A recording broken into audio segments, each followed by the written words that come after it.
one option is equation. Meaning, for example, f of x equals 2x plus 1. This is a linear function. I have the equation. I have the expression.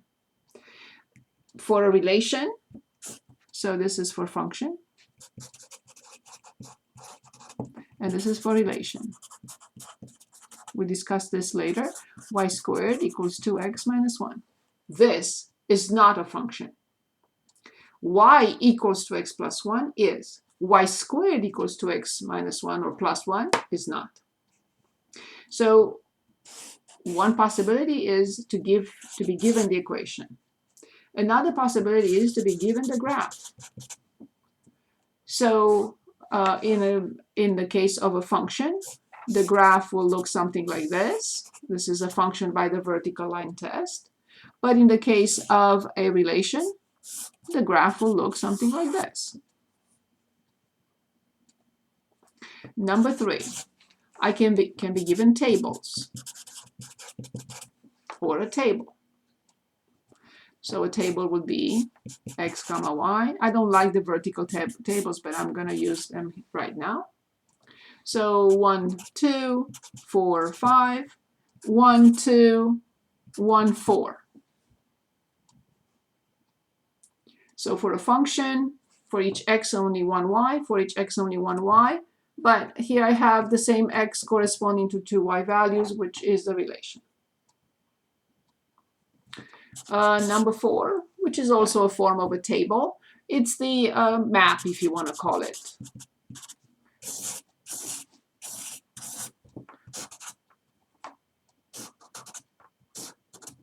But here, the same x corresponds to 2 different y values. Oops. Can you move your paper down just a little bit? Perfect, thank you. So that was Okay. a really good question.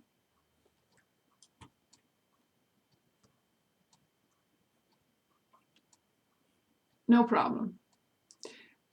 Good. Anything else? Other questions for me?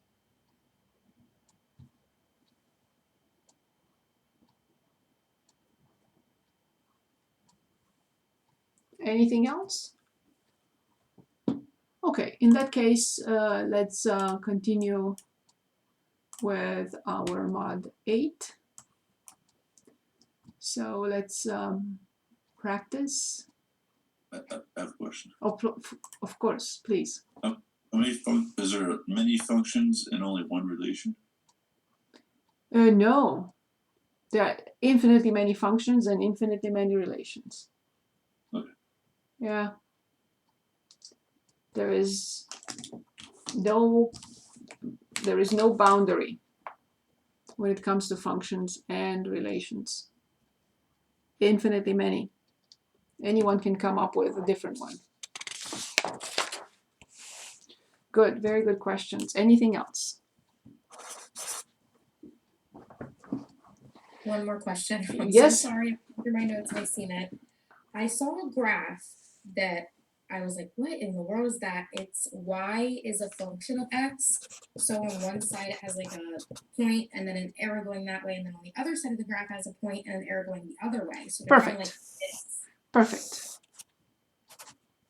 And I was like, what is that? Like, yes, exactly. Perfect. So this is a function by the vertical line test. Okay. It's cube, right? Cube function. No. Oh.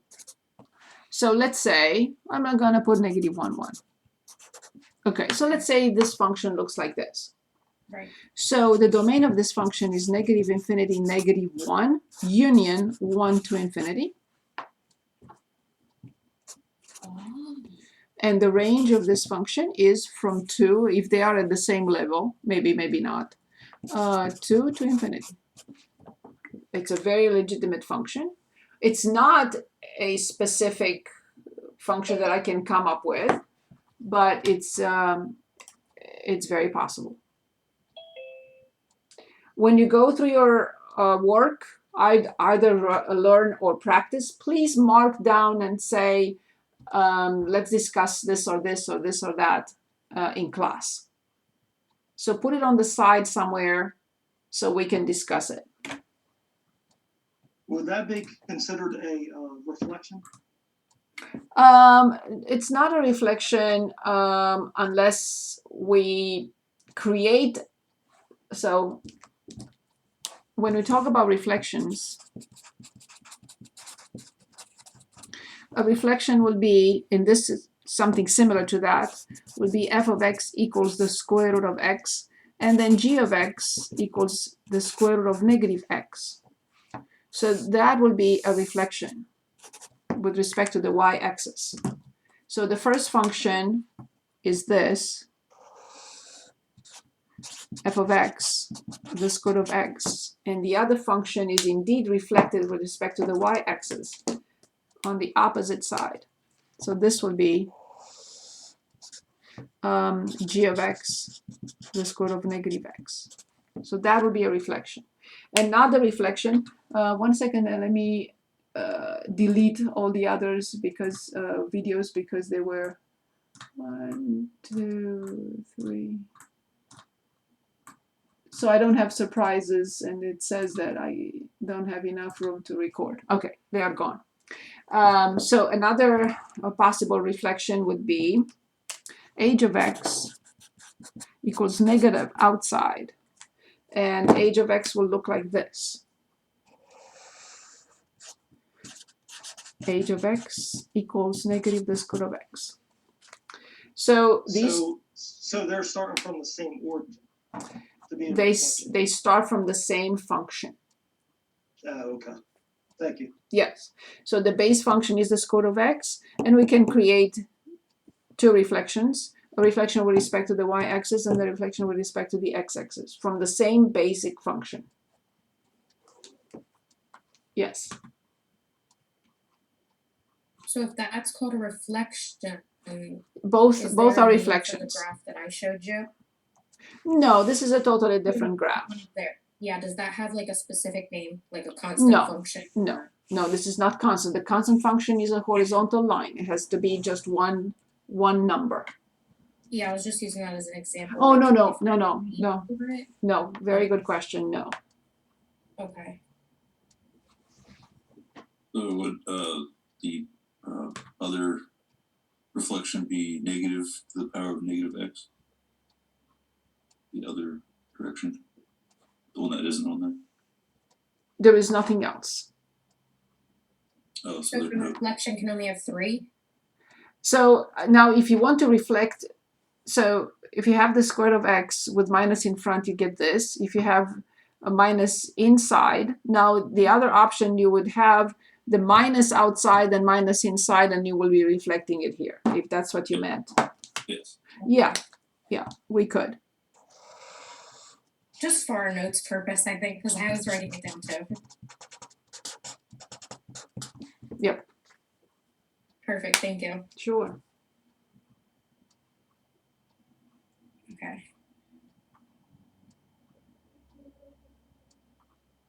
I'm sorry, I know that was a lot. No. I mean, as I mentioned, if we don't interact, if you don't have questions, then why am I here?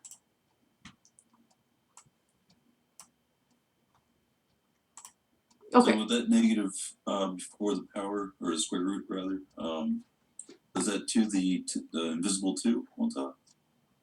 Or is it like where the square root part is? You there's mean the the index? You Yeah, mean? index. Yes, the index is the only one by convention that we don't write, and it's the smallest. There is no index 1 or 0 or negative. Is that what's being positive or negative to make it go a certain direction? No, it's not the index. Okay. It's not the index. So, if you remember when we had, let me go back for a second. So when we looked at the function f of x equals x squared, and then we looked at the function g of x equals negative x squared, this is exactly what we did. we graphed x squared, and then we reflected it.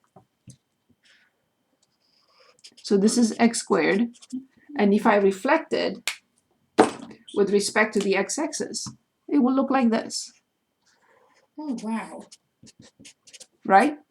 If you go back to the notes, you will see this. Now here I cannot show you this reflection because it's symmetric. So even if we reflect, it's going to be the same graph. But if we reflect it with respect to the x-axis, we get a new graph. But we cannot really reflect it with respect to the y-axis because we get the same graph. I mean, we can, but it's the same graph. Okay. Good, very good. Other Weird questions? question. Yes, Would they both be like two different functions? these are two different functions. Yes. Okay. That's why I So even they are named, functions. that's why I even named them differently. Okay. Yes, yes, they're two different functions. Okay.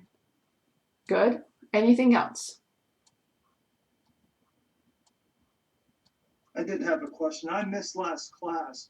Did you discuss shifting the graphs? Oh, yes. Okay. Yes, we looked at shifting and we looked at shifting up and down and left and right with different functions. Gotcha. Thank you. Absolute value. Yes, with absolute value, and we looked at what else we shifted. I thought, Up and down. yes, with, with the x squared, with the quadratic. yes. Then I had to miss 2 classes, and I watched her videos back, and that really helped. Thank you. Yeah, that video. So I looked at your YouTube channel too. No, it's a mess. Because I never organized them in YouTube. I don't want them to ask me, to give permission for advertising. I don't give permission to it. I'm not getting paid. I'm not paying them. I don't want any interruption for my students. That's why on this laptop, I only use it for work. I don't touch it for anything else. I don't want pop-ups. I don't want anything to interrupt my lesson.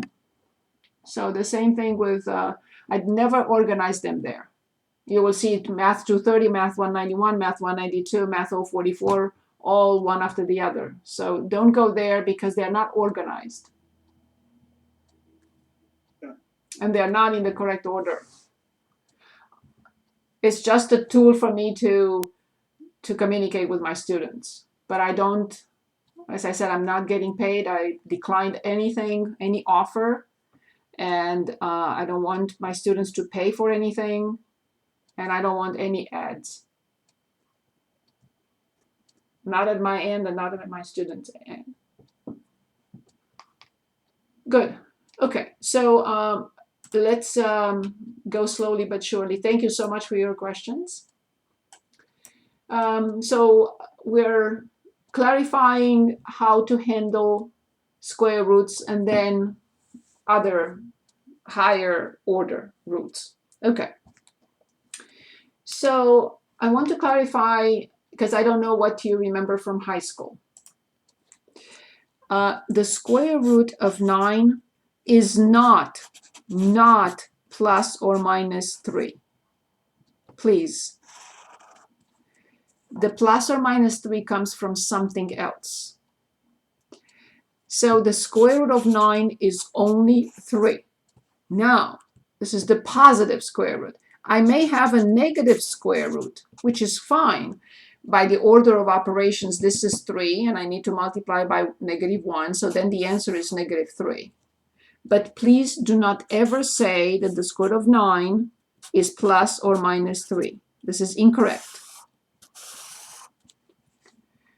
Where does this come from? When we solve the equation x squared equals 9, we have 2 options, and we're going to discuss this. One option is what we've known already all along. X squared minus 9 equals 0. X plus 3, x minus 3 is the difference of squares. I think I tortured you enough with those. And you get plus or minus 3. The second option is, which we have not discussed yet, Here's the second option. We're going to get to it, but I want to clarify this from the beginning. The answers have to be the same, no matter which method I use. But the other possibility is what we are studying right now, but we are not there yet, to take the square root from both sides. The right-hand side is 3. Always. The square root of 9 is only 3. But the left-hand side is not x, is the absolute value of x. Therefore, there are two possibilities in here. The absolute value of 3 is 3, and the absolute value of -3 is 3. So the plus or minus do not come from the right-hand side. The plus or minus come from the left-hand side. But students think that if I write, so x equals plus or minus 3, the students think because we normally skip a step, which is not very good, we skip this step and we go directly to write x equals plus or minus 3. Therefore, the confusion, and students believe that the square root of 9 is plus or minus 3 because we skip this step. We skip this for laziness, due to laziness or whatever, I don't know. Is it the absolute value of x because x is squared inside of the square root? No, Does that make sense? no, I'm gonna explain why it's the absolute I'm value. sorry. No, you're correct. But we need to understand the square roots first, and then we're gonna get to this, I promise. I'm not evading the answer, promise. So the main reason is because if I have here, let's say 9, this 9 can be obtained by 3 squared, or it can be obtained by -3 squared. That's the quick, short explanation. Okay, so yes, but the plus or minus do not come from the right-hand side. They come from the absolute value. Okay, so we're going to discuss this in detail. So coming back to our problem here. So the square root of 144 is only 12. What are the square roots of 144? 12 and -12? So the square roots of 144, so I disagree with what they do again. Okay? So if they do want us to write -12, that is incorrect. Oh, okay. Because the square root of 144 is never -12. And here it is. If we want to write the square root of 144, let's see how many solutions we get. So if that's what they want us to do, it's a terrible mistake. It's terrible. If they say this is wrong, it's absolutely terrible. Okay, that's not correct. Or the question is phrased incorrectly. Okay, the number b is a square root of, yes, every positive real number has 2 square roots, one positive and one negative. It's incorrectly phrased. It's incorrectly phrased.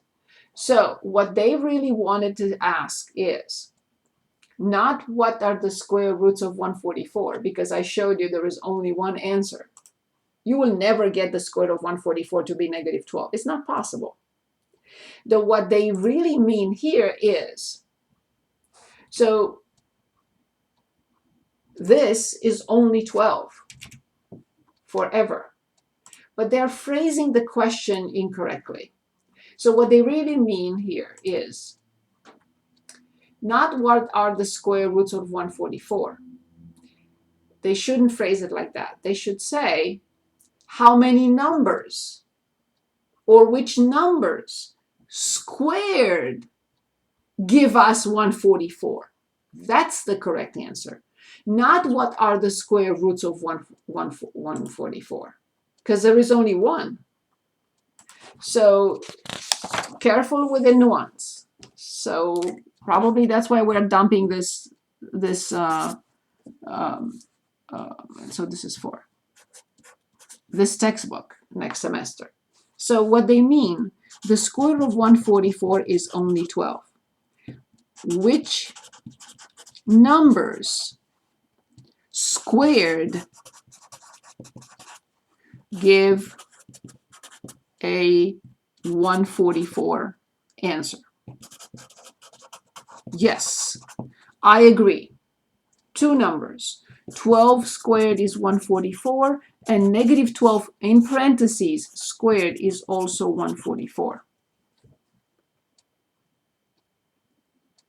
If they want to say what is the positive square root of 144, that's fine. If they want to ask what is the negative square root of 144, that is correct as well. So the question is not phrased correctly.